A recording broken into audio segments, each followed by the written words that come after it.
Tra il 13 e il 16 ottobre 2021 al South Garda Karting di Lonato si è svolta la Rock Cup Super Final, una gara molto importante del campionato organizzato da Vortex con più di 300 partecipanti di ogni età, divisi nelle diverse categorie, quindi mini rock, junior, senior, super, expert, shifter rock, insomma, sono tante. E io no, non ci ho partecipato, ma da buon youtuber non potevo mancare per vedere un po' il dietro le quinte di queste competizioni internazionali e quindi per portarvi con me in questo nuovo video. Quindi partiamo. Bene, eccoci appena arrivati in pista. Mi hanno anche dato il pass del media perché chiaramente essendo un evento a porte chiuse non è aperto al pubblico. E questo bellissimo cartellino media numero 28, oltre a darci l'ingresso per la pista e a farmi sentire uno youtuber di quelli veri, mi dà anche l'accesso a una stanza particolare dedicata ai fotografi e ai giornalisti, nella quale poter mettere tutte le attrezzature. E per i colleghi sarà normale, ma per me la prima volta l'ho trovata davvero una figata perché posso evitare di portarmi in giro lo zaino tutto il giorno mentre registro e nel mentre lascio in carica l'attrezzatura che non mi serve. Poi torno, prendo il mio portatile e inizio ad editare il video, le foto eccetera eccetera, quindi very professional, very professional. E già questi piccoli dettagli fanno capire che organizzazione ci sia dietro un evento simile. Infatti hanno allestito praticamente tutta la pista e l'hanno davvero trasformata per questa gara. Qui c'è una tabella con il live timing e i risultati della gara appena conclusa, che si è appena aggiornata, appena l'ho detto, per la gara successiva. Qui abbiamo invece sì, come si chiama? Boh, non so come si chiami. Qui abbiamo un coso con su praticamente tutti i nomi dei partecipanti. Qua invece il negozio MP Kart ha allestito di nuovo il Race Service, un pochino più grande dell'altra volta, con ben 3 tende e un sacco di prodotti in vetrina, tra cui anche una tuta di LN Kart, la nuova linea di kart di Lando Norris. Non so se l'avete mai sentito, dicono che sia abbastanza forte. E poi ci sono caschi, magliette, cappellini, sedie, oltre ad altre tute, altri prodotti, e davvero qua c'è un sacco di roba. E tra l'altro subito qui di fuori da questa tenda abbiamo il palco appositamente allestito per questa gara, con tutte le bandiere, le luci e tutto molto gigantesco. Al fianco di questa tenda abbiamo altre esposizioni e una tenda molto particolare che non contiene dei prodotti come quelli appena visti, bensì degli attrezzi un po' più interessanti. Si tratta niente di meno che letteralmente una spianata di motori. Ci sono motori per i bambini della Rock, poi motori già un po' più grandi per la Senior e Junior Rock, e sull'altro lato abbiamo dei motori un po' più complessi ma che onestamente preferisco, come lo Shifter Rock, e i motori veri e propri da KZ, come l'RKZ e l'RTZ. E vi ricordo che li abbiamo provati entrambi su un Birel, se non avete visto i video, in alto a destra, mi raccomando. E poi da bravo rompiscatole mi sono infiltrato anche nell'officina mobile Vortex mentre c'era il motorista che stava facendo le sue magie nere ai motori a cuore aperto.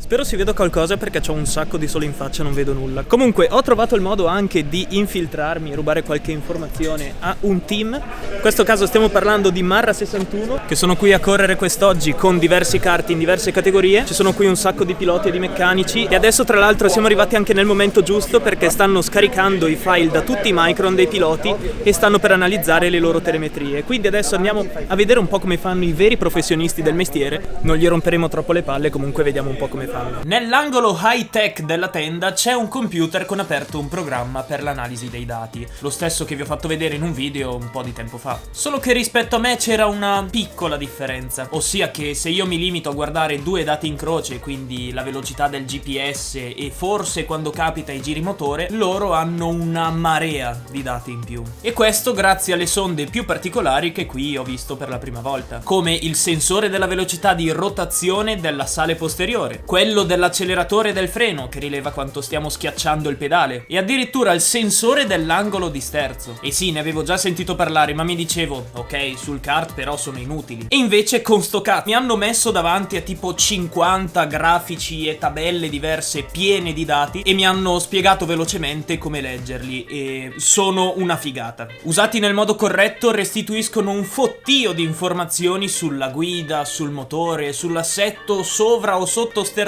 che normalmente verrebbero affidate quasi a caso all'impressione esterna oppure alla sensazione del pilota, fallendo purtroppo spesso, a differenza di quando si usa la macchina della verità quali sono queste telemetrie. Quindi davvero tanta roba, anche se purtroppo non ho vloggato tantissimo perché chiaramente stavano lavorando, ma in ogni caso credo sarebbe molto figo fare un video più approfondito e dedicato alle telemetrie con i professionisti di Marra 61, così magari gli rubiamo qualche segreto in più. E siccome è da tanto che me lo chiedete come video, video? Beh, se non volete perdervelo, il tastino rosso qua sotto fa per voi. Comunque, tornando a noi alla nostra giornata, poi mi sono preso una veloce pausa pranzo con un succulento panino al prosciutto, poi mi sono guardato praticamente tutte le manche delle diverse categorie che stavano passando durante il giorno, comodamente seduto all'ombra sotto gli spalti del South Garda. È stato interessante, mi sono divertito molto, ma ora direi di passare al giorno successivo. Oggi è sabato e siamo ancora al South Garda Karting per la Rock Cup Super Final. Stanno per iniziare i primi turni di warm-up che verranno seguiti da delle ultime manche di qualificazione della mini rock, che sono davvero in tantissimi e devono ancora concluderle,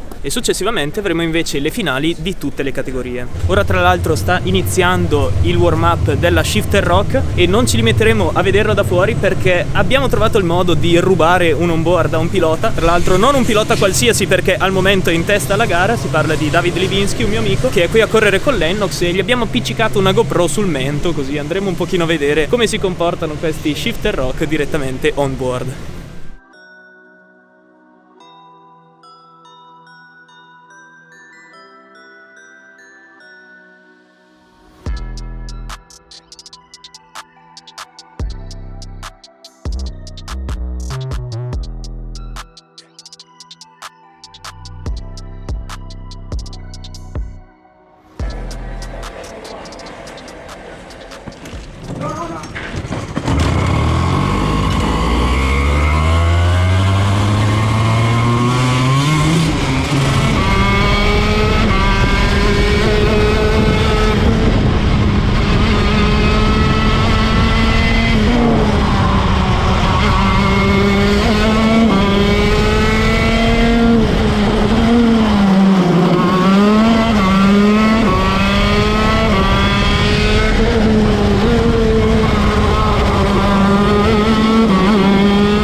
Dopo aver visto tutti i warm-up ed essermi mangiato un altro panino al prosciutto, finalmente posso dire che adesso rinizieranno ancora le competizioni con le finali vere e proprie. Abbiamo diversi piloti a cui fare il tifo. Ci saranno tutti i ragazzi che abbiamo visto finora, quindi sia del team Lennox, il mitico Levinsky che ci ha prestato il suo mento per la GoPro, e anche i ragazzi di Marra 61, e quindi nulla, adesso li aspettiamo, andremo sugli spalti e andiamo a vederli insieme. E così chiaramente non mi son perso nemmeno una finale. E come l'altra volta devo ammettere che vedere le gare dall'esterno è diverso, ovviamente preferisco partecipare, ma vi dirò che ci si immedesima bene, percepisco davvero quello che vivono i piloti in quel momento ed è comunque una grandissima emozione, anche stando fuori. E soprattutto osservando quello che fanno i piloti esperti, sono sicuro che si possa imparare molto, anche da fuori. E poi a un certo punto, quando lo sbandieratore stava sventolando la bandiera a scacchi, sono partiti i fuochi d'artificio rossi e blu della Rock e Cristo santo mi son preso un infarto perché non me l'aspettavo. E poi alla fine di tutto sono tornato nei paddock dove stavano per iniziare le premiazioni.